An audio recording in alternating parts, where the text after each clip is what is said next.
Man, did you come hungry? Did we test that? Did you come hungry? Absolutely. I didn't eat a thing. I'm sorry. I had a hard-boiled egg at about 1 o'clock. A hard-boiled egg at 1 o'clock? Yes, That was that's your it. lunch? That was my lunch. It's your birthday. I'm pretty strict with my diet, though, Matthew. I don't know if I told you that. Hold on a second. One egg for lunch? I've cut down to 1 meal a day, and I'm really saving up for after the show. Is that even healthy? Is that even healthy? Absolutely. It is? A little protein to there. They find out actually, I should say that I had a banana on the way over. So you had like what, 7 calories today? No, probably fit, but I'm gonna really load up tonight. Okay, so you save it for the end of the day. I'm a 1-mealer guy. Really? Yes. When did that start in your life? I'm sorry, Vito, but I'm fascinated by this. This started about 6 months ago, and it started working. I read about the intermittent fasting.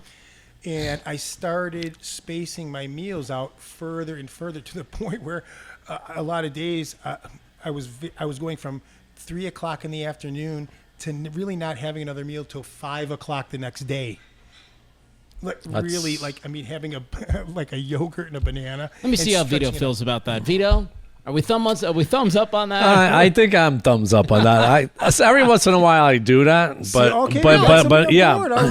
not all the time, because sometimes I get up really early, and by like 11 o'clock I'm starving. I'll have a slice of pizza. Right. I'm okay with that. I have no diet restrictions. I mean, I eat pizza. Yeah, and then I have lasagna.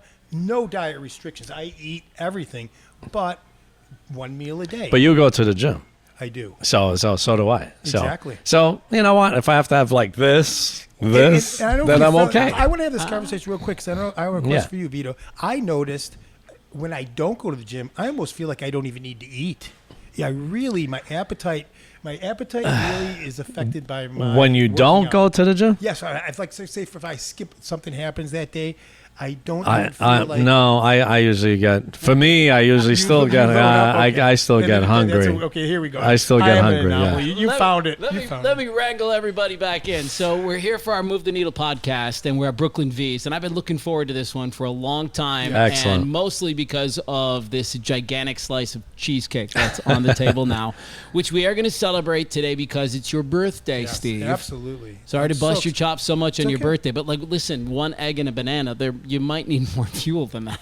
A little cheesecake will help. It's like 8 o'clock tonight, Susan. Be like, I'm feeling a little lightheaded. Because you've had 10 calories. I'm telling you, I've been doing this for a long time. I'm all good.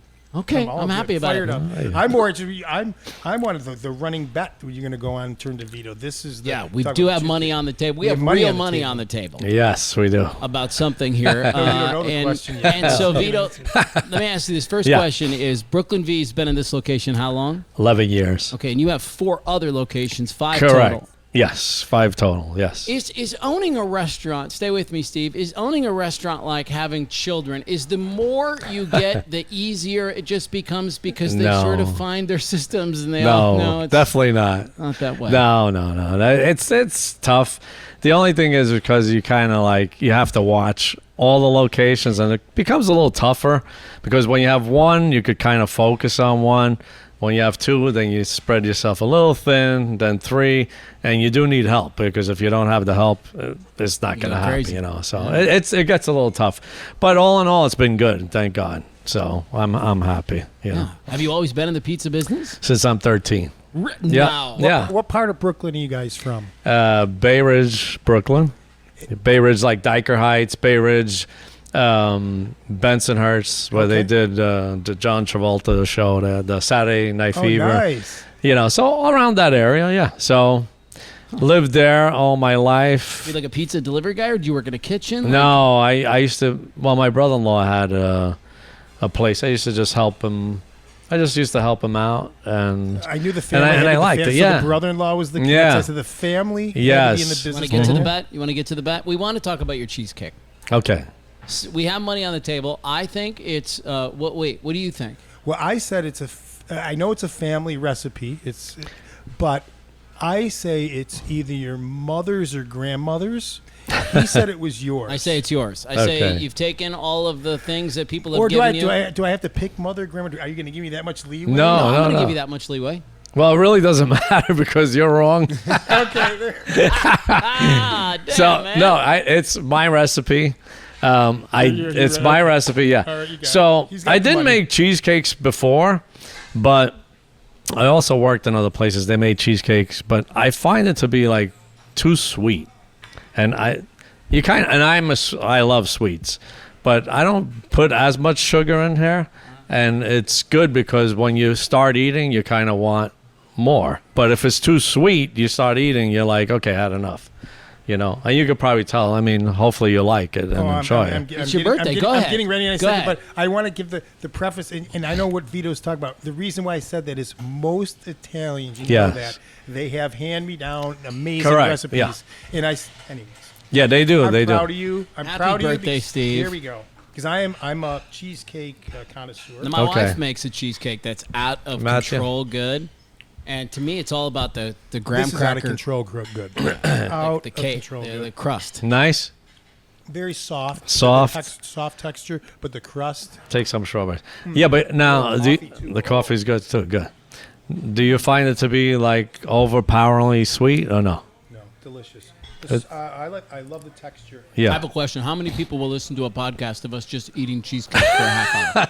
Is that a thing? You will? Tyler, our video guy, is like, oh, totally watch us. I gotta say, you watch kind of intrigued, some videos of people eating, you do get hungry, you know, and it's a good thing, you know. Honestly, I figure people will go online to YouTube and they'll watch people tap their fingernails on a table and speaking of voice like this, like. Maybe this place too. Yeah. Maybe this place Anytime I make a video, I'll try the food. I love it.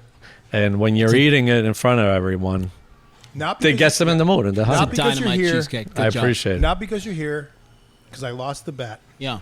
It is honestly, I mean, this is about is top a line you can get. Thank you. I sell a lot. I do sell a lot. All five locations have the signature cheesecake. How many grade cheese do they do? Have 1 out of 10? I don't know. I don't know if they grade it. Yeah, maybe we should. We'll give every one of our guests a little taste today. We can't give it a 10. Can we give it? We got to give it like somebody 9-8. Yeah, we got to give it like a little lower What is the top selling cheesecake? Because I saw an Oreo one in there, and I think I saw the strawberry one, and then I saw classic. A blueberry. I make it recent. Like today, it's not out because it won't be ready till tomorrow. I made a pumpkin spice. Oh, man. I made what's the one you were just saying about it? Oh, Oreo. Oreo is kind of like my top. I love Oreo. I wouldn't have to make that all the time, and you wouldn't think it is, but it is. But Oreo, strawberry, I make a strawberry shortcake. I make caramel apple. I make all different kinds. We only have so much room for the showcase, so, you know. But we sell like a lot. What would people be surprised to learn while Steve mows down his cheesecake about running a pizza business? Is there like some surprise expense? Is there like some surprise systems things that you're like, wait, what? What would people be surprised to learn? There's definitely surprises like all over, whether it be employees or things just break or your SRP went through the roof. You constantly have to have the AC on 24/7, and it's not cheap. You know, the hood's got to get cleaned every few months. The paneling on the ceiling's got to get all these little items like you don't consider, you don't take it under consideration. Oh, I got to pay this, but everything adds up, and then. If the ovens break, they're like $1,000, $1,500 just to fix, you know. So it gets expensive, you know. Yeah. Well, I was saying to Steve earlier, I said I bet their budget on just pizza boxes alone would shock people. Yes, that's correct. Yes, right? Yeah, because each pizza box, and offhand I don't know the price, but it could be like 50 cents a box or whatever. Right. And that cuts into your expenses, you know? I mean, have you thought about going boxless and just making people work people their come way out through with their hands like this, you know? The plastic fork, same thing. Either you eat the lasagna with your hands. Bring your own plate. Yeah, I'm exactly. trying to save some money. Bring your own plate. It does. So my question to you is... Are you done eating now? No. Okay. No. Almost. I didn't want to set the record on camera. Actually, we're memorializing my birthday. I mean, people would start. Maybe they would go viral. They're like, "Who is this kid in this cheesecake?" What's your favorite dish you guys make? What do you go to? What's your favorite go-to? My favorite dish that we make here For you. To be honest, like as far as like a pasta dish or yours. I do like a chicken marsala. That's your favorite? I like a chicken marsala. Everything's great. Yeah, So I do like the vodka sauce also. And then to be honest, I mean, pizza, I never get sick of it. I've been doing it since, like I said, 13, and now I'm 15. So you look like you've been at it for at least 2 years. So no, I've been doing this a long time, but I could eat pizza every day. Really? I never get sick of it. I got to stay away from it. What I try about to stay at away. breakfast? Is it cold? No, because if I'm here and I make the first house by around 10:30, if I'm hungry, I'll just grab one. Like this morning I did, about 11:15, I had a slice How about of you? pizza. You like it cold? I don't eat a ton of pizza. Oh, really? Yeah, it's one of those foods that I absolutely love, but it's a treat for me. Oh. Yeah, but pizza cold, I wish I could say that. I wouldn't mind eating it cold if I was hungry. Like if it's home, it's in the fridge, I don't feel like warming it up. I'll eat it cold, but I prefer it hot. Okay. Yeah. Has it been a bit of a transition for you and other pizza joints? I know I've gone through this thing too, where people are getting into their food sensitivities, and so now you must have like a gluten-free crust and maybe a cauliflower crust. And yes, and we do have that. We have the gluten-free and we have the cauliflower. We don't make it, but it's very good. And I don't even like gluten-free, and I love our gluten-free. Yeah. It's really good. It's tasty. It's thin. And obviously, the whole pizza is not gluten-free, just the crust. And we make sure we tell people that highly allergic to it. So, but yeah, it's a good pizza. We I'll enjoy try your it. cauliflower crust. That's my jam. Cauliflower. I love cauliflower crust pizza now. I think that you would definitely love. Low in calories. Yeah, I tried. I know. I'm just giving you a hard time. Yeah, cauliflower. We have a 5-year relationship. I've almost tried everything on his menu. Oh, really? I mean, yeah. Again, some specialties for me. I come to Brooklyn V's. The sausage And peppers and onions. And yeah, you just can't sausage. get Yeah, good Italian. Yeah, sausage our and guest peppers actually anywhere. had some of those some meatballs before he yes, settled up here. Yes. Meatball has red sauce. Yeah, the marinara. Yeah, Marinara. Sausage and peppers I like because I mean we cook it, but then when we make it to order, like whether it's a sandwich, I sear it, like kind of both sides get that little crispiness. Throw in the peppers, the onions. No, I love it. I think again, it's great. Where we are, you can't get really anything close. No, I add on that like a little bit of the fresh fennel. There you go. So like you get us a secret. I know. That's what I love about so this. Come and getting check it out. Brooklyn I V's, don't think baby. any Italian sausage fans, sausage and peppers fans would not be disappointed. Yeah, I think they will like. Be your go-to. Well, and these are always the best pizza joints, aren't they? Like people joke about like that little place down there on the strip mall. And it's like that's where you gotta go. 100%. I agree. This is where the gems live. Yeah, 100%. I agree. We say it's the hole in the wall, Yeah. But they're great. I mean, they're great. And that's a compliment. Yeah, it is a compliment. Absolutely. They make great food, And there is a lot of places that make good food. Now, 15, 20 years ago, no, there wasn't. But now there's a lot of places that make good products. Right. Yes. Well, listen, Vito, we'll let you get back to work. Yes, I will. Thank you for having me so on. much for coming on our podcast. Yeah, thank you very much. Hosting thank you, my us friend. here. Appreciate you. Yeah, thank you. Happy birthday. So good. Good. I didn't think you were going to tear up that entire piece of cheesecake, but I am really impressed, man. Well, You guys enjoy. Yeah, we will. Thank you. But at the same Thank you. time, you're impressed. Wait a second.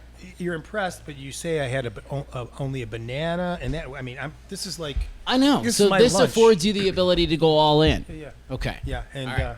Is our next guest just walking in the Yes, building? do we want to take a break? No. And say hello? Okay, we're going to roll him. Jump through. Okay. I want to get with Well, Randy. because he doesn't know. He doesn't really know the program, and that's the thing. So you're probably going to want to say.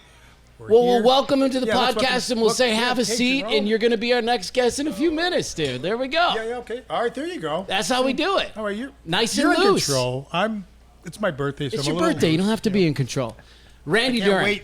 I can't wait to have Jerome, but we'll before we get to him, let's turn get this. to our guest. Yes. You have a place I do. down the street. Just I mean, a couple miles down the road. I drove by it on the way in, and I was like, "Here's the dog. I think we're going to be there in a couple of weeks." Yeah. You are. How are you? I'm doing well. How are you? How was the meatballs? I'm awesome. Thank you. I did. I was a little hungry when I got here, and I was thankful to be at Brooklyn V's because I know the meatballs are banging. And so I sat down at the bar, grabbed a beer and a couple of meatballs. The marinara, delicious. Absolutely. Yeah. Have you tried the cheesecake yet? I have not. Man, let's get this guy a fork. You can get off the other side here. Yeah, it's just truly tremendous, man. It sounds good just listening to him talk about it. So Sounds Hair amazing. of the Dog, it sounds to me like a place that drunk people go to have more booze. At least that's the old stereotype of It the Hair is, of the Dog. yeah. You've put a little twist on it, though, to have some fun. A little bit of a twist. When we first sat down and it came up for the idea of Hair of the Dog, we wanted to be open in the morning, and I thought there's all these people who work that graveyard shift. Yeah. And I used to be one of them. Get up at 7:30 in the morning. Right, and you're like, I think I need a beer, right? And that's your happy hour. And I thought there's a hospital not too far away, maybe. And we'll serve coffee too, which we still do, but regrettably, that didn't last. It didn't work out. You got to listen to your community. The coffee didn't work out. Well, we still do the coffee. We're just not open first thing in the morning anymore. So now we open up in the afternoon.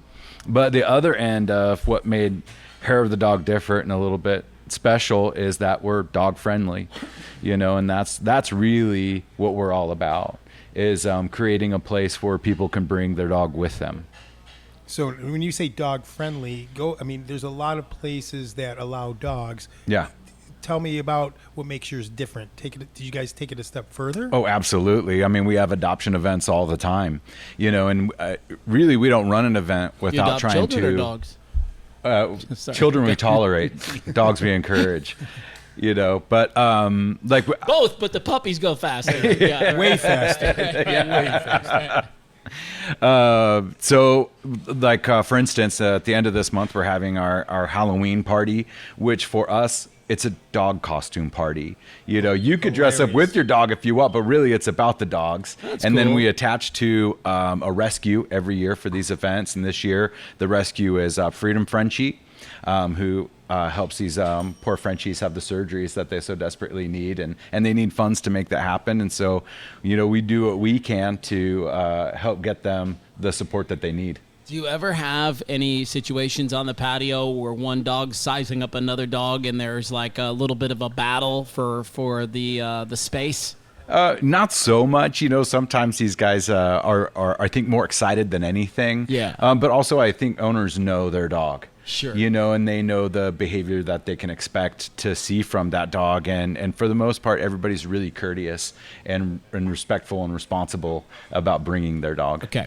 I think there's two types of dog walkers. Okay. And this is my experience in my own world. There's people who will walk their dog, and when they see another dog, they'll let the dog say hi to each other. Uh-huh. And then there's other people who, when they see another dog, like they pull them tighter and they make them come close, and they try to get their attention, or they make them sit, and they don't allow them the interaction with the other dog. Where are you, Steve, on the dog walk? Do you allow the visitation or no visitation? I am a visitation. I'm a friendly guy.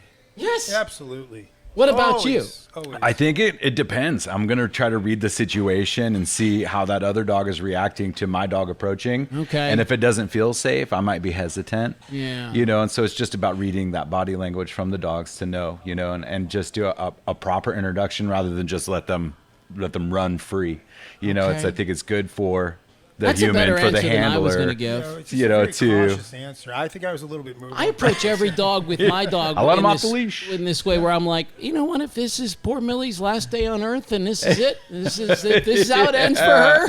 Saying hi to this other dog? We know who's walking who on that dog walk. Yeah, exactly, I feel like your dog's out in front of you, pulling you on the way. Having a great time. Yeah, it's cool because we are seeing more and more opportunities to hang with our pets while we're being social. Yeah. It's a huge, it's the pendulum swung the other way. Yeah. Thus, companies like yours. Mm-hmm. Thanks, COVID.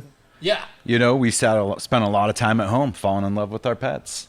And we needed, and that's really what birthed this idea, was we need to provide a place for all these people to go now. Yeah. I always admire the dogs that'll just sit there at your feet while you eat, because my dog would be a pain in the ass. I wouldn't be able to, it would be more work than it would be worth. Yeah. See, Ugh. I know. Yeah, I got a couple She's questions. a chihuahua. One being along the lines of where you were going. You got to tell us some stories behind the scenes with all these animals. Tell us a story. I know you're good at storytelling. Oh, goodness. Either that made you cringe or laugh or both.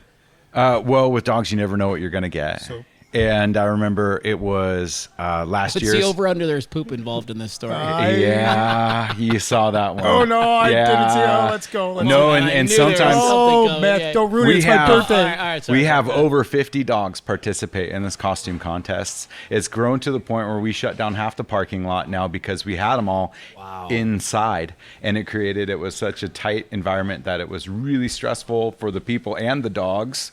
And you know what happens when we get stressed? Sometimes we don't always have control over our bowel movements. And there was one that happened. I mean, Randy, and it was so crowded. You don't?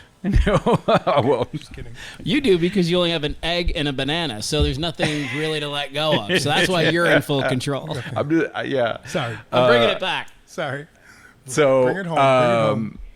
So here we are. We're packed in like sardines, and all of a sudden, I hear some commotion, and I look over, and it's everywhere. It's liquid. Oh. And this poor lady dressed up to match her dog in costume, and she's wearing half of it up and down her leg. And so I'm like, okay, Are people I gotta create. Are people passing out at I this gotta- point? right? Coughing. No, they're champs. They're just like, Bob, you got to help us out over here. And people are still walking in it and getting through the room, and it's just spreading. It's spreading all over the floor, and I can't get this bucket Some fast of those enough. dog people are special breeds. They're special breeds. Yes. special Like their own breeds. dogs. And Themselves, yeah.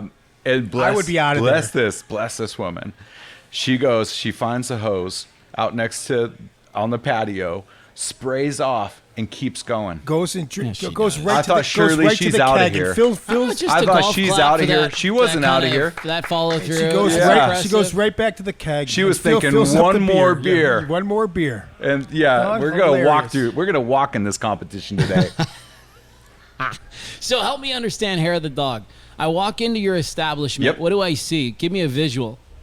It's comfortable. What I hear a lot is this feels like home. And that was really the vibe that we were going for. We have a spot on a couch where you can hang out with your dog. Oh, that's nice. You allow it's dogs on the furniture? Yeah. Oh, cool. I mean, we tried fighting it for a little bit. We were like, you know what? It's Yeah, Hair of the Dog. this is ridiculous. We got it. Yeah. Again, listen to your community. Okay, so you've got couches, Yeah. tables. Tables, high tops, low tops. We have a bar counter where you can hang out, and so and a patio outside as well with picnic tables. Lots of water bowls and treats everywhere. We do. We have water bowls for the dogs, and we have dog beds for the dogs. So you can, even if they don't like laying on the cold cement, which most of them do, you can grab a dog bed. Oh yeah, this is. Yeah, no high chairs, but dog beds. Yeah. Little, that's Yeah. It's a dog bar. It It's really a dog is. bar. It's not going to be far before they're starting to fill those bowls with a little something else besides water. If you know what I'm saying. No, I don't know what you're saying. They're going to be hitting the Are tap you too. insinuating that Hair of the Dog is getting the animals drunk? Yeah. I mean, I don't you think know, that's Let's in the not- business let's not do plan. that. I don't think it's in the business plan. wait a second. It's not part of the model. Hey, if the dog, all right, we're not. We'll stay here. Stop trying to get We'll me in trouble over there. Exactly right. So, okay. Also, back to the place. So, there's like a little spot for me to put my leash. Is there or do I not bring my leash in? Oh no, you bring your leash in, and all Okay. dogs remain on leashes. They too. remain on the Yeah. leash. Yeah, Okay. yeah, just to help reduce the chaos. And then for the humans' sake, this is where the alcohol and the wine and maybe some coffee comes Yeah. into play. Yep. Specialties there with your wine and your drink menu. So or really, our pretty- specialty is Arizona. Oh. And so we cater first and foremost. Even our wine selection, half of it's from Arizona, and the beers at any given day, 80% are from Arizona. Okay. And so we're local first. We've got snacks. We've got nut sacks, and we have popcorn, and we have cheeses, and when I can, I buy from Arizona always. Some of it's made in the valley, some of it's made in But Tucson. they don't serve food, so No. you can come by Brooklyn V's, Where 'cause we it's are right down the today. street, Grab some meatballs. grab a meatballs, grab a pizza, Yes. and bring it in. Yes. Or how about it's after dinner? I want some dessert. Stop in, grab a slice of cheesecake, Cheesecake. and come on down for a glass of wine with that cheesecake. Or that sausage and peppers. I like that you guys That have worked this whole thing out. Jerome's gonna love. That's what I'm having. What's afterwards. we'll link to everybody in the show notes. What's the site in case people want to check it out? It's hairofthedoggilbert.com. Easy to find. Hairofthedog.az on Facebook and Instagram.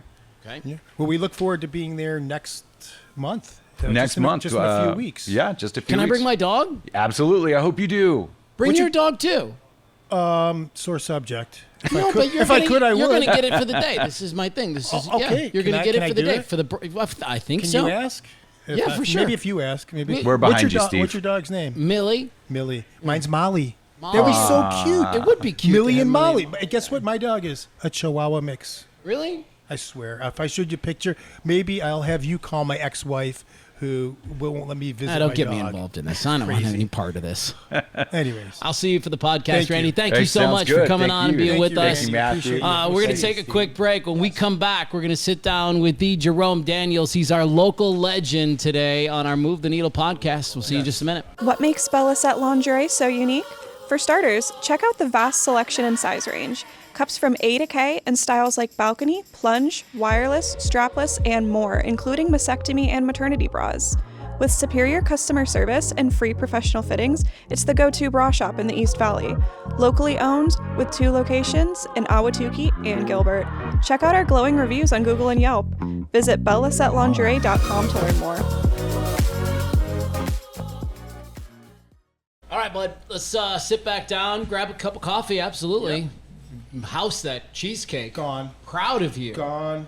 We're back Coffee for dessert. Yeah. our local legends segment, and we're going to sit down with a guy that you have some sort of a mystery connection to. Not a mystery. It's going to come right out, but you're quick. gonna But we come have out a with it. connection. Okay, We his name do. is Jerome Daniels. He was born about a year after I was, so that puts us at about the same age. You just celebrated your Just turned 50. 50th birthday, man. September. Everything's still working? Oh, yeah. Well, I hope it is. You're looking good. Looking good. No one's told me it's not. So. Yeah, good for you. Looking good. Yeah, I'm excited about this. And by the way, for everybody watching on YouTube, I had to put the Brooklyn V's pizza box underneath me because I had to give the taller microphone to Jerome Daniels because he's 6'6". Yes, he's And monster. Were you always tall, bro? Like Yeah. always, your whole Yeah, life? I've always been the biggest. Really? Yeah. Brothers and sisters? Yep, I have 3 younger brothers. Okay. Are any of them in the dance? No, they all went their own ways, did other things. I was the oldest, so I kind of So by the dance, I Made mean my way. pro football. Gotcha. No, I played, understood. He I played. The understood. Miami Dolphins selected him in the first round. right. So, but I got to talk before you talk about when they Football? selected him. Okay. Football. Because your connection comes in prior. Prior to this. So, I am a Northeastern University grad. I was right before you. See, he's got the hand out. The I told you this. Huskies The Huskies. here. I felt it. Is that I've where been. you I went? felt it. I've- Northeastern University, I've been that's right. to Parsons Field. Uh-huh. How many people in Arizona know where you played football, Parsons They Field? have no clue. So I did. Did I shock you? A little bit? Oh, that's a shocker. Yeah. That is Okay, a shocker. there it was. That is a shocker. I actually we won an intramural championship on Parsons Field, Yeah. which intramurals at Northeastern when I went was good because it's a D1 school, so that's where the rest of us had to play. Yeah. So I know exactly where he played his prior career. So I did in my research. I know. Jerome Daniels and Sean Jones are the 2 great NFL greats that came out of Northeastern. That's right. And both greats. Sean Jones was, he's Green Bay Packers. great player. Yeah. And Jerome Daniels. There's some others. Northeastern wasn't a big football school. Right. But we did have some stars, basketball stars too. A lot of them. Reggie Play Lewis. basketball? You were Yeah. tall enough to, for sure. In high school, but yeah. So did you know about Northeastern before? Because my connection to Northeastern, freshman year, I met Reggie Lewis. Okay. So I was right before you. I graduated in 91. I believe you were there in the mid-90s? Yes. Yeah, so I was right before you. I'm a little bit older than you. Okay. My Who's birthday. Reggie Lewis? You don't know who Reggie Lewis is? Oh, Reggie Lewis was a sad ending, but why don't you tell us? Well, I don't know his whole the whole story, but so he's Boston Celtic. He played at Northeastern. Probably the greatest Northeastern basketball player ever. Yeah. Broke all the records. First round pick for the Boston Celtics, and tragically was one of the gentlemen. If you really want to go back, died mid-court, collapsed, and had the heart attack. Right. And while we were there, and it was probably like it was the early '90s. I think 80s. 80s, late 80s. It was late 80s. He was probably only his first or second year. Yeah. So he stepped in the pros as a Celtic, was an all-star right off the bat. So he went from all-star at Northeastern, all-star at Celtics, and he had a heart condition, again, like some of these athletes that don't know, and collapsed at the court. People saw it. And Well, I work with the cardiologist. We and know the that. stat is something like 30% of people, the first time they find out they have a heart disease is the day they die. Wow. They call it sudden cardiac death. So it happens. Yeah. So me and Jerome were at Punter's Pub, Maxwell Jumps. Maxwell Jumps. I was a bouncer at Maxwell Jumps. Oh my gosh. I was the head bouncer at Maxwell Jumps. You were? Oh yeah. This is what I'm talking about. The crazy connections. And I had one of my best college Chicken Lou's. My college. Oh, which one? Chicken Lou. Oh yes. Chicken Lou's in my. We used to get my slices. You talk about slices. It was Boston House of Pizza. Oh. I used to get a slice for lunch and a slice for dinner. Yeah. We were on a $4 a day budget. Yeah, oh yeah. It was $2 a slice. $2 for lunch, Yeah. and they were big slices, big Sicilian big. slices. So we walked the same. Yeah, we Huntington went Avenue. the same places because it doesn't change. That's it. Back east does not change. Those places are still there. People that know all your old this spots. is the best connection ever. Yeah, yes, I'm so When excited. I walked in, I felt a husky presence. I didn't know where it was It's coming amazing. from. No, I couldn't wait to tell. I didn't tell Mathew. I didn't tell you. I wanted to do something cool because Mathew's saying like, hold this for on air. So I'm super excited that we have that connection. And yeah, congrats. I still follow. We're doing our me and my crew are doing our reunion next summer in Cape Cod. Oh, nice. So we still follow Husky sports. They're gonna go crazy when I text them the picture you. Cool. Yeah, we still follow the sports. We That's do. nice. You know how it Nice. is. The bean pot, the hockey. Oh, yeah. Huge, Yeah. huge. Yeah, I chose Northeastern. I mean, I played 1 year of high school football. Whoa. It was my senior year in high school. I went to Bloomfield High School in Connecticut, and I took a trip to Northeastern, and they did not think that I was going to go there. Barry Gallup was our head coach. He was also our offense, also the AD at the time. And he came out to my school and talked to me. And I was recruited by a lot of schools, even only playing 1 year, 10 games, 11 games in my whole life. But I was, 6'3".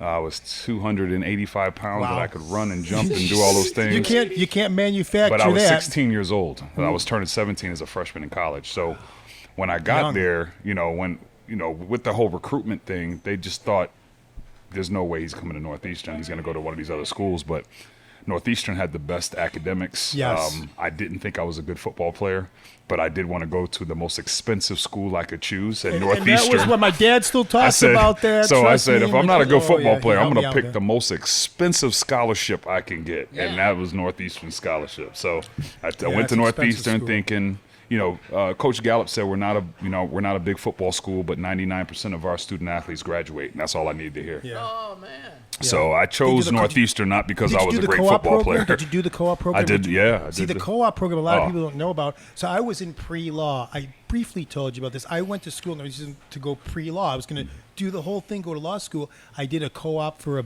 big-time lawyer on Beacon Street. He had his own radio program. The stress that is involved in that behind the scenes has nothing like the movies. The only thing about the legal, in my opinion, is about the movies is in the morning before things start and it's quiet when everyone walks in getting their coffee, and then it starts, and then people, it's just the stress. And I ducked out and I went to business, so I credit Northeastern. I may have, if I went to another school, I may have went 4 years of criminal justice and went to law school and then said, I hate this. So what was your degree in? Well, I started just like you. I made a change. Okay. So I went to Northeastern and to be an architect. And then I changed to English literature. And so I got because it's very hard to study for architecture and be on a bus going to your games and playing football. So you really have to kind of change how you think. Some guys can do it, but most of those guys are not really playing. They're just on the team. But if you're actually playing, it's hard to kind of certain degrees are really hard to manage while being a full-time student athlete. So Especially at a high level. Yeah. So I went with English. It's really easy to read books on a bus and a plane. Yes, sir. So you got Chaucer, Beowulf, all that, and you're just reading and writing papers. So that's where I went with that for my undergrad. But I do have a master's in athletic administration and coaching, and I'm finishing my PhD in psychology right now. So Good for you, Fantastic. dude. That's the mark. Congratulations. Well, to me, I've been a youth hockey coach for 17 years. I know you did some, but to me, the future of coaching is in psychology. most definitely. It's like, do you ever listen to the podcast by Dr. Michael Gervais? No. He was the guy who worked with the Seahawks for like 10 years, and he's just a brilliant mental coach, dude. Yeah, you should totally check him out. That's one of my questions. Let's just jump. Let me just ask you right now, because it has to do. I thought of this because I was thinking of Mathew. You're going to be into this. I know you coach the young athletes. What do you believe the most important traits besides the physical traits are? What do you teach them? Oh, coachability. Okay. And what I mean by coachability is the ability to shut up and listen. Yeah. A lot of these kids, they come already pre-programmed that they're the greatest, and they haven't worked yet. Thanks, Mom. So when a kid is filled with that all through high school on how great he is or she is, and then she gets into an environment where everyone that was recruited was great. Stars. They were all great in high room of school. all stars. Now, what are you going to do now? Do you have what it takes to kind of close your mouth, listen to the new coach that's telling you? Because it doesn't matter what your high school coach told you anymore. Your college coach is telling you this is the technique you need to work on. This is what you need to do. It might have been great at that level, but at this level, it's not going to work. If you are able to take this information and process it and take it and take it to the next level and do it exactly the way the coach is telling you, you are coachable. If you're coachable, the coach can trust you. If a coach can trust you, then you can get on the field. If a coach can't trust you, he's not going to play you. I don't know if that could be said any better than what he did. Obviously, you just displayed your past of English and literature, but really explaining that very well. I love that. Well, and I think what he's talking about is the people that are ready to get to the next phase, right? Because obviously, the way you coach kids that are 12 and under is a little bit different than the way you coach kids that are 12 and older. I took it different. But coachability to me can stem from even off the field, and that was part of my question. Sure. And that's where I guess to me that's where I went. It's not only the people going to the next level; it's everybody. It's if you're off the field. I'm sorry you said it, but shut up and listen. And listen to your older people. It doesn't matter. Most of us, the older you are, the more life lessons you have. And you talk about that, Mathew. That's really what we try to give our youth from coaching and teaching. I want to ask you a question that you'll know the answer to, being a professional athlete, somebody who made it to the top. At what age? Former. I'm old. At what age at what age do you think we should start getting kids ready for the next thing if we're seeing the promise of the next thing? So how old were you when somebody looked at you and was like, okay, hold on a second, Jerome, like you have a path. And now we need to usher that in. You need to maybe not play basketball or not play baseball or not play hockey. We're just going to focus on football right now. That never happened for me, and I don't think it should happen for any child. Children should be agree. exposed to multiple different sports. That's how most of us, and I'm 50 now, but people my age, we played everything. I played tennis, I swam, I did. You do all these sports because it doesn't. First of all, if you look at just your body, and you need to train your body in different ways to develop it in different ways. You cannot just train football. You cannot just train basketball. You cannot just train soccer. And when you're a child, maybe when you get older and it's your profession, you do that. Right. But you do not do that as a child because your body has to develop, and you need everything working, and you don't get that from just one sport. In the sport that I grew up playing, mostly I actually played multiple sports, but I say most people know me as playing hockey.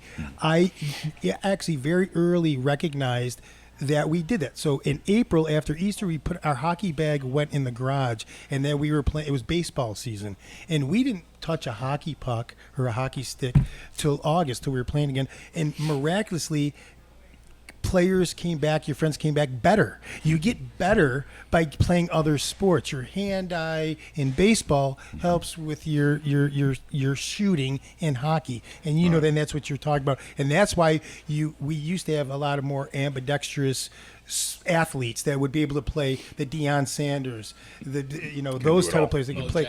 Bo Jackson. Although we still have them now, but they were Not all as- over. Well, the Not other as part prevalent. is physical because Yeah. we're seeing more and more kids at 12, 13, 14, they're blowing out ACLs or they're having all these problems with their, and it's because they're doing the same damn movement every single day of their lives for 4 hours a day. And it's not good for their bodies. And then for their mind, you're talking about burnout. That's something that's been studied recently is kids with burnout. You get a kid who's been playing since he's 5 years old, playing football, and the parents are pushing him. You play football. You're going to be a football player. You're going to be, and that's all you're going to do. Well, by the time the kid gets through high school, he doesn't want to play football anymore because he's burnt out. Which might be the transition now perfectly to my next question, and that's about your Roads to Riches initiative. Yes. And we're going to talk about that, tackling financial literacy in the unserved communities. Yes. And that's one of his passions. We're going to get into the details, but I've got a kind of a sports related question to you that if you could compare mastering personal finance to a sports strategy, what would it be and why? Sports strategy for the personal finance and financial literacy. Okay, a sports strategy. That's a good one. I'm very curious to see where you go here. I mean, I would say your financial literacy is a balance of your offensive and defensive plays. I mean, Okay, I love it. So I if you think about it this way, offensively, you're thinking about where do I put my money to make myself more money, and then defensively, where do I store my money that's not going to lose money, like. You don't want to have someone score a touchdown on you, right? That's a great answer. If I'm looking at it, it's definitely a mixture between an offensive and defensive playbook, because you need both of those sides, and special teams. I was going to say, and sometimes you special need a teams. special teams play, right? And you got to throw the So, coaching in there too. right. We were just talking. and that's coach. what this part is the coaching and teaching these fundamental truths that we have, and these truths are, if you know about your money, you won't lose it. Yeah. If you treat your money right, it'll be there for you when you need it. I love it. Maybe I gave you a couple ideas. Maybe take some notes. Use a little sports strategy on your people too. I'll right? rewatch this. They'll get it. Right? Nice. I I love want it. to ask you, can we go back to football for just a second? Go back to wherever you want. I learned something. I did this Googling thing, and I was like, I gotta figure out where we're at. So, just to make it to the NFL, Okay. like this is an unbelievable. I mean, do you ever just sort of sit back and think like, holy smokes? No. No. 'Cause- no. You have to overcome insane odds in the United States to play in the National Football League, okay? Because there are just over 1 million players at the high school level. Of those, 73,000 and some change make it to the NCAA. So that's just 7.3% of the people make it to Division I football. At any time, over 16,000 players are draft eligible. So about 1.6% of the college pool.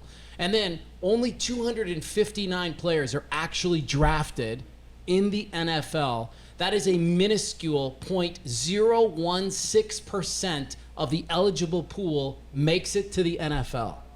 Mom, you are right. I am special. Thank his mom. That's a You're good perspective. 0.016 special. Until you said that, I didn't know those numbers, but I do know my mother always told me I was special. So Yeah, that that's is awesome. verified, and now we have the proof. What is the salad that makes an NFL player? Because it's a lot of things. It isn't just mom believing. It isn't just being good, because there's a lot of good players. Yeah, It's I mean, for me, coachability, it's coachability. I think for me has been the number one thing, and I sit back and think about never having I never put a football helmet on until I was a senior in high school, so I had no bad habits, and I think because I had no bad habits. I had Doug Marrone as an offensive line coach when I first went to Northeastern. NFL Joe coach. Philbin was Another head. coach. He was he took Green Bay Packers to the Super Bowls. He was a head coach of So the you had some Miami great Dolphins. coaching. I had great coaches, and I had great mentors. And just listening to those, knowing that I didn't know anything. That was the first thing, is admitting to myself I'm not good. Yeah. And I walked in humble. Yes. And so the second thing I would say is being humble in the moment. Because if you're not humble, you're going to miss a lot of good information. Because you're going to think, oh, I know it. This guy's talking to me, but I'm not listening. What's the balance between humble and confidence? That's a good line to walk. Well, So humble is taking in information. Yeah. Okay. I'm not humble when I'm on a football field. And you shouldn't be. So that's a whole different thing. But, put that helmet. But Yeah. be humble when you're taking in information. Be humble when someone's trying to feed you with something that you might not think you need right now, but you're going to need it at some point. And just be open to taking the information. Yeah, I believe that when you put your helmet on in any sport, it's a different. You're like, it's a different role. It's game on. Whatever you're doing, buckle up.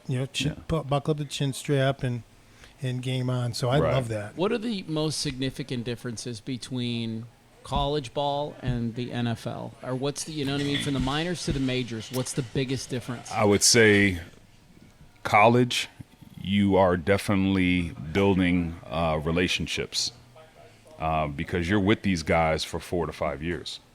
Those are the same. Whether a guy gets demoted or not, he's still on the team with you. And the NFL is a job. It's a business. And when the guy gets cut, he's gone. So you don't really make a lot of friends before the season starts. And then after the season's over, those guys could be gone. So you're not – you do make relationships. I got a bunch of great friends, right? Yeah. We all played together. Tonight, right? But what I mean by in the moment when you're there, it's a business. You're locked in. Yeah, you can't get connected with a lot of people because your job's at risk, and that means your family's at risk. I'm glad you went to football because I am a football fanatic too, and so I'm going to ask him a couple other questions. I know you played offensive line, correct? Mm-hmm. Yes. Who hits you the hardest on the defensive line? You always know there's a lot of guys, but every time I watch an interview, they always like this guy he was in my face, and he just was who was your nemesis? Is there one? There's no nemesis. Or I I would played say a lot nemesis, of people, but but I would say I would tell you who the competitor. top. Warren Sapp was amazing player. His strength? Would you say? His strength and his technique. I mean, his motor never stopped. I could tell you this is a person I had to practice against. Eric Swan is probably the strongest defensive lineman I've ever came across. Okay. He's strong. He's a great friend of mine, but I could tell you you got to practice against him all the time.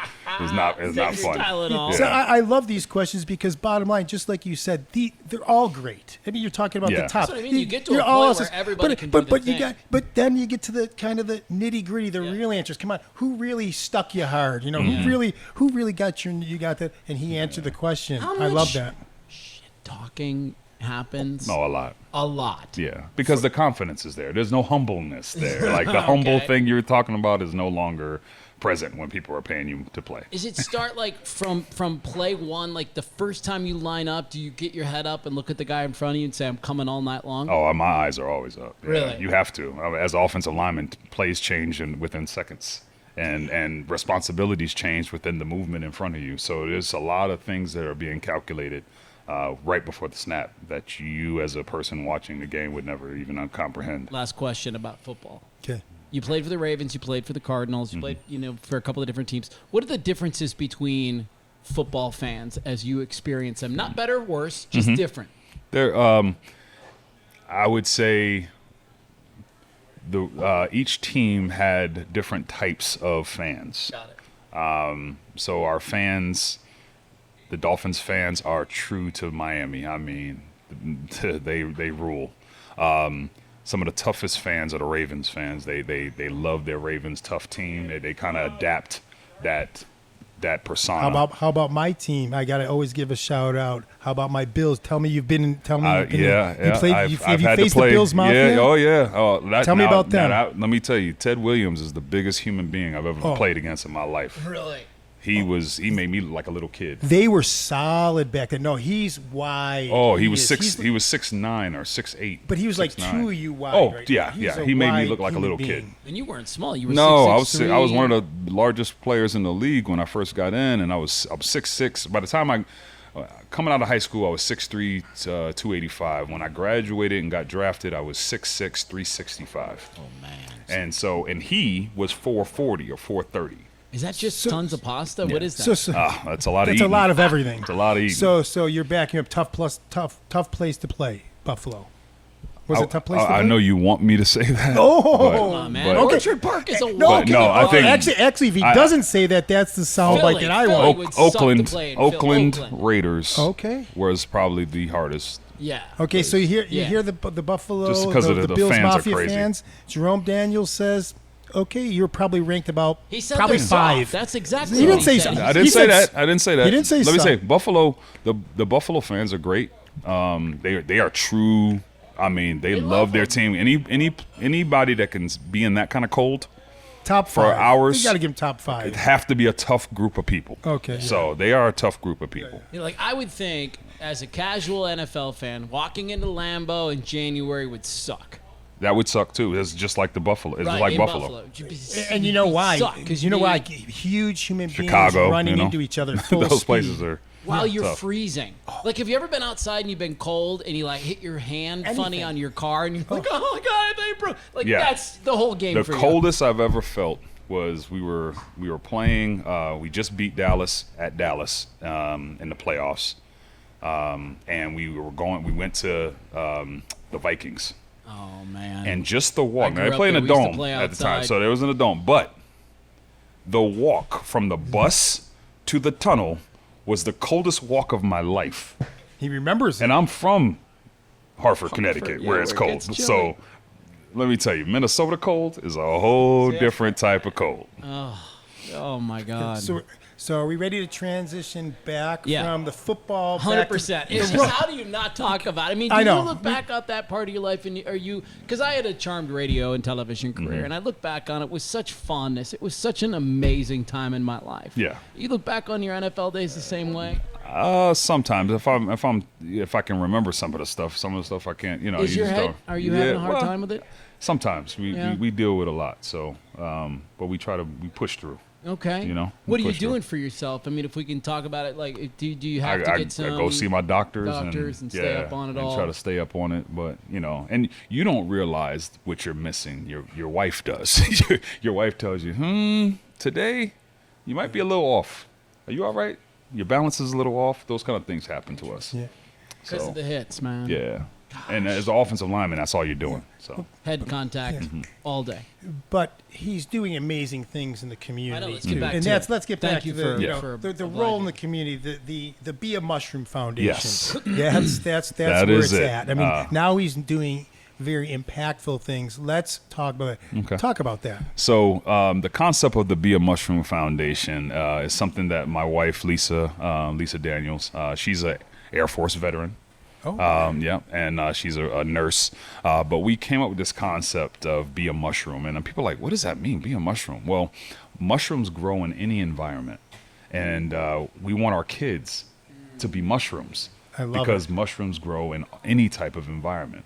We don't just want to reach kids that are in poverty. We want to reach kids at every level, anywhere, because all of these kids need support. You know, and money doesn't just mean support all the time. I think we look at kids and go, oh, they come from a good family. They're supported. That's not what it's about. The information that they're getting, are they receiving it? Are they taking it in? Are they coachable? We want to make sure we're reaching every kid, no matter where they are, no matter what their socioeconomic background is. We want to be able to help them achieve where they are. And so we are meeting these kids where they are. Financial literacy is one of these ways that we're going to do that. So the Road to Riches financial literacy program is 12 steps. There's 12 different parts of it. And what we do is we train the teachers that are already in front of kids. So these are people who already have a church group that they're in front of, their school class that they're in front of. They have their own nonprofit where they take care of kids. We're going to train them on how to teach this program. Then we're going to implement the program and get the kids signed up and give them their own online program. So they'll be able to have their own login and password and be able to get all the different materials that are part of this program, which are both the audio. We have visual aids. We have videos for them to watch. So no matter how a kid learns, we have a way to capture their learning. Brilliant, man. I love that. I've got a million people I need to connect you to because you want to get into schools. Yes. The more schools, the better. The right? more schools, the better. And, okay. To be continued. I'm going to make. We have 100 people that we need you to meet. Oh, right. Yeah, that sounds great. And, that sounds and great. A lot of Title I and a lot of Title I schools too. Yeah. Where, like you said, like we don't want to just focus on those, but if there's a group of people that really need that literacy, we want to support that. For sure, we need to support them. What other things are you noticing within the young people that you're working with that is different maybe than our own childhood? They're dealing with a lot of things because of the access to information that these kids have. So when we were growing up, we didn't have Google. We didn't have Facebook. We didn't have Instagram. We didn't have Snapchat. All these things, kids are getting information that's not good information. It's not verified information. Well, like to use your thing familiar, there's no bouncer at the door anymore, man. Right. Like seeing who can come in and this so, bar and then as can't. parents, I think we get caught up in our lifestyles and the things we need to do, and we think that, our work is really, really important. And then we have our kids at home watching TV, getting babysitted by their Xbox and their PlayStation and whatever else social media that they're on. Distractions. And it's distractions. And what happens is it's very hard for you to teach your children anything when you're not available sometimes to be there. And that's everyone's life. I mean, it is what it is. But it's also we're allowing these outside influences to come into our home and we're not even aware of it. Exactly. Me and my daughter just had this. So my daughter's 18, freshman at ASU, and we had a similar conversation with it. And just a word came to mind when you talk about this. We had more focus when we were young. When we were in our house, we didn't have all these distractions. So if somebody was talking, you were listening. Mm-hmm. I mean, because what else were we going to do? Right. I mean, sometimes you wouldn't listen, but I'm just saying there was interaction. And there's people are going to their corners. They go away now. It's funny because I grew up in a household where my grandma and my mom was in a room and they said, "You kids ain't supposed to be in here." Right. But think about this. Because I was told I couldn't listen, I listened. That's it, dude. So that's the difference, this is right? Adult time. This is adult conversation. Our kids right now avoid this. They're going in their rooms. They're close their doors. They don't want to talk. They don't want to eat with you. They don't want to do. It's that thing, which is different than we wanted to be in the room with our parents. We wanted to be there, and our parents. No, you don't need to be in here. You don't need to listen to what we're talking about, and you're up there listening. So you're picking up on things. Yes. Think about that. Yeah. I mean, we've changed as a society. For sure we have. Yeah. Man. What a treat to sit down and talk to this guy. Yes, absolutely. And we're not done yet. Oh, you know what? He's surprised you're not. Northeastern University. No, I did my homework as soon as I knew. That's all we have to say. Huskies, man. Yeah, this is how we do minutes, it. But I'm going to have one more fun one. Okay. Especially bring out the fun. Here we go. Okay. So you're going to write a memoir, okay, that captures a pivotal moment in your life. You've told us a lot, okay, that you haven't covered in interviews before. You're going to give us a golden nugget. What would you want our viewers here to take away locally? What is that one of those pivotal moments you never talk about? Think in your mind that switch that turned on. Who was there? What they say? What say you? Something I've never talked about. Yeah, good luck with that, right? Pivotal. I would say in high school, and this is crazy. Part of our training for football, which is different. I played basketball, I played tennis, I played all these other sports. And these sports required you to wear shorts and to have wind rolling through your body. It feels good. But when you got to put a helmet on and pads and all these other things, and then they make you run with all that stuff on, every day I wanted to quit. Every day. And we had this hill that our high school football field was on. And we had to run these hills. And I remember running up to the top of it every time. And this is me, not knowing who I was going to become, not having any idea of what football really was. I was still learning every day. And I would run and hit the gate. And every time I hit the gate, I'm quitting. I hit that gate and I'm quitting. As I'm walking down the hill to run that hill again, I would say to myself, and for some reason, I didn't. For some reason, I couldn't. It was very easy to quit. People quit every day at things. Oh, yeah. I could not quit, and I didn't know why. Because it would have been very easy to say, forget this. I don't even like football. I could have said that. But I knew, as I was doing these things, I was not going to be the one to walk away and say I couldn't do it. So I pushed myself to get through that. But then as time went on, within 5 games of playing, I had so many letters come into my house, and I'm like, I don't think I'm doing this right, but everyone else thinks I'm doing this right. Like, and in my head, I'm like, are they crazy? And then I got schools looking at me like I'm not a good football player. I don't even know what I'm doing out here. I didn't know what a safety. I didn't know what a safety was. I didn't know what a corner was. Right. I just knew the dude in front of me couldn't get by me if I was on offense, and on defense, I had to run and get to the ball. Those are the only two things I knew about football. Everything else was. There's the reason I love this story so much is because anybody that wants to try to achieve anything in life, there's going to be a lot of moments where you go, man, screw this. That hill. There's going to be a hill. Yep. And it's okay to announce I quit. It's just not okay to quit. Right? Exactly. Like feel it, go through it, acknowledge how much it sucks right now, but push through. I always tell, don't be afraid to fail. That's it. And it's okay. Failure doesn't mean you stop. So I think a lot of people think failure is stopping. No, failure is learning. Failure is understanding a new way of doing it, right? Because that way didn't work. I'm going to try another way.